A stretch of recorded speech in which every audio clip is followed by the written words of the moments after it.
முஸ்லிம் என்றால் யார்? முஸ்லிம் என்றால் நோம்பு பிடிக்கிறவர், முஸ்லிம் என்றால் ஹஜ் செய்யறவர், இதெல்லாம் முஸ்லிம் தான்.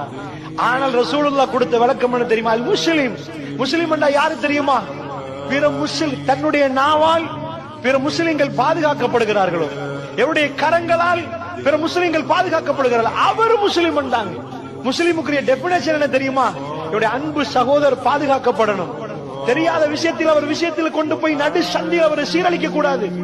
தெரியல இறைவா, அது நடந்திருக்குமா எனக்கு புரியல, நான் அவரை பத்தி தப்பா நினைக்கல, என் கல்வில அந்த ஏண்டா நீங்க என்ன அபாயா கொடுக்குறீங்கன்னு மறுமையில வராது, நீங்க என்ன ஹேண்ட்பேக் போட்டீங்கன்னு வராது, உங்க பக்கத்து வீட்டரை பத்தி என்ன சிந்திச்சீங்கன்னு வரும்.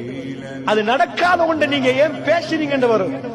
அப்படி ஒன்று இல்லாத ஒன்றை நீங்க ஏன் யூகிச்சீங்கன்னு வரும். தேவையே இல்லை, அது உங்களுக்கு தேவையே இல்லை அந்த யூகம்.